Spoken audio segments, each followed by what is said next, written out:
Hello and welcome back to Niche Tea, where we talk about drama happening in communities you may not be a part of. Today is a good day because I am no longer testing positive for COVID.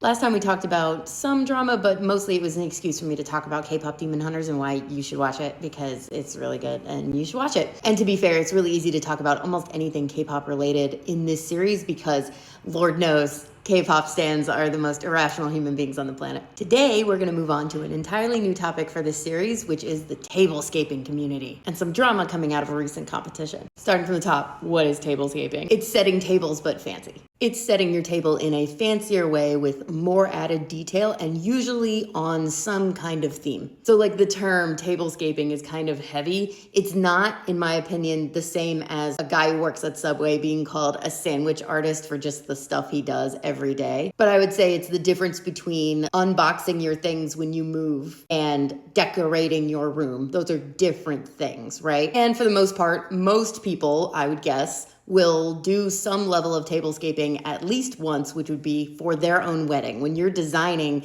what that table looks like what color are the napkins and, the plates and how is what are the chairs going to look like? You're going to have decorations on the chairs, the centerpieces, everything like that you would do for a wedding, that would count as a tablescape. And similar to design, which I think is probably the best comparison, what makes it good or bad is incredibly subjective. Like if you were to try and look into tablescaping generally, you'd find the rules to be extremely vague. The guiding principles are just like, try and mix mediums and follow the theme and include details and make it look good. Like, okay. Sandra Lee on the Food Network talked about tablescaping a lot, especially in this one show she had in like the early 2000s. And that started kind of this trajectory of it becoming something that was popular just as a hobby. Then in 2021, a documentary came out called Set, which is about the tablescaping competition landscape. And you can watch it on Discovery Plus, I believe. And since then, it's taken off a lot more because, of course, all that peak pandemic content got just absolutely consumed the shit out of by everyone. So all to say that as of 2025, there's a pretty healthy competitive tablescaping scene. So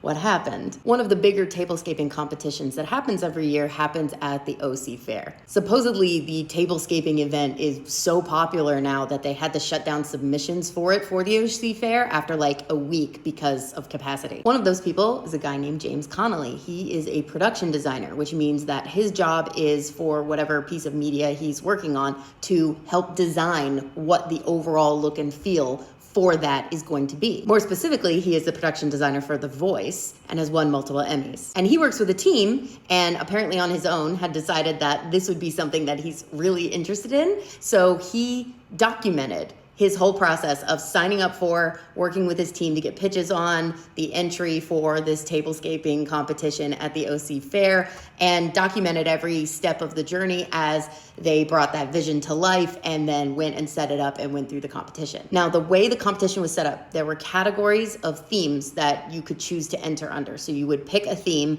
and build a table around that, and that would be your entry. So you would only win within that category, though I do believe there was like a best in show, like there would be at any of these types of competitions. The theme James and team chose to enter under was called Table of the Gods, and they did this very sleek black and gold, very clean, very, very cool looking table. It was very beautiful, very modern. The thing that's neat about this is that everyone finds out who the winners are at the exact same time. There isn't like an announcement. They do the judging behind the scenes and then they put the winners in a certain place and show them off. And then everyone who comes to the fair gets to see who the winners are and just kind of peruse it. The winners find out that they won, like the entrants find out at the same time as like random people walking around just enjoying the fair. So James ended up getting third. And he found this out right at about the same time that another creator named Mark Sebastian was going to the OC Fair and was about to do his own series of content around the tablescapes because he did that last year.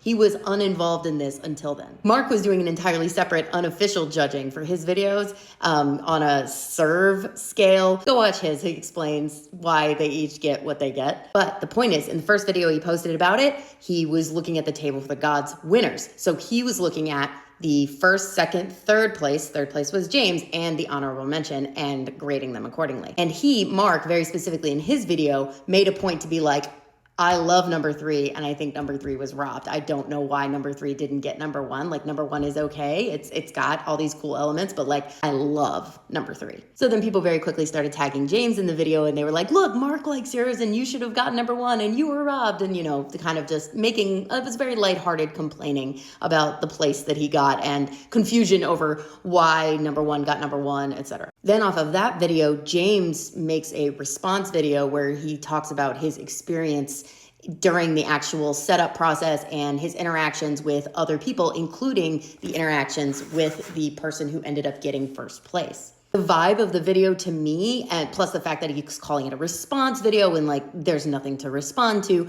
it felt very lighthearted, very like unserious, like haha, it's drama, it's not real. But then simultaneously in the video, he is pretty shady to the woman who won first place, in my opinion. He basically says he also doesn't really get why she won, not in like a this was bad, this was bad, this was bad, just like in a, I don't know, I liked mine better kind of a way. So again, it's like right on that border of like, are you being mean or is this meant to be silly? He mentions that she had help from 2 people setting up when he was very strictly told that no one else was allowed to come in to help him, only he could do the setup. He also said he saw/heard some whispering going on between them while they were doing it, and that made him feel a little uncomfortable as someone nearby who was like, the target of that, very likely. And he said that just generally she was cold to him and wasn't really interested in having conversation or doing anything like that. And for him, that was a bummer because he really was there to like get in with the community and like see other people and meet other people who like to do this stuff. That was very much of interest to him. And again, most of the comments are very supportive and just saying like, oh, you were absolutely robbed, you should have done better. But then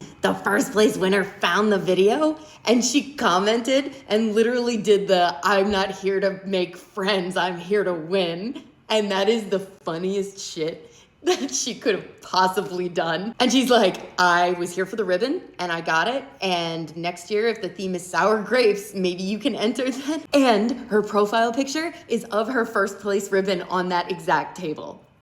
This set off like a whole thing. There are like 250 comments under her comment, and she has not replied to a single one. She has made no other comments, no videos. Amazing. Just in and out. And then James makes a final video in response to her comment, sitting in front of his Emmys in his office.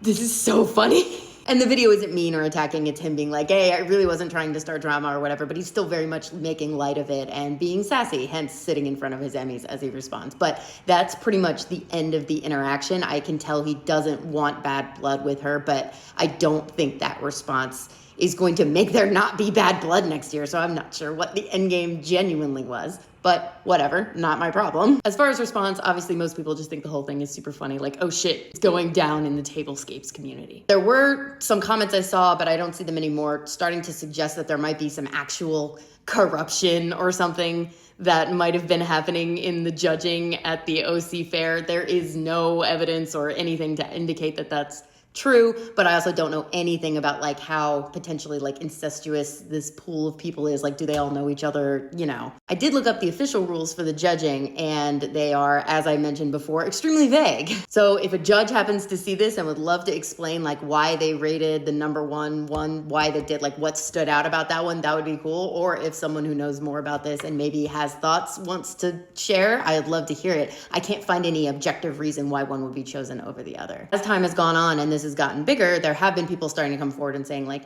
hey, it's not really cool that you made a video about a woman for not wanting to talk about you. Like, you covered up her face sometime, but you didn't cover up her face in the whole video. And like, why would you do this? Like, why would you intentionally create more drama here and then also say that you're not creating drama? You are. I do feel similarly. Like, if you've been watching my content for a while, you know, I'm very specific about like what level of spotlight I put on different people. But it does seem like James is listening to the comments or at least reading them. So hopefully he has a different perspective as he goes forward, especially if he's going to keep making content around this type of stuff as he keeps doing it. But I'll tell you, no matter what, there's one person who wins in all of this, and that is Mark.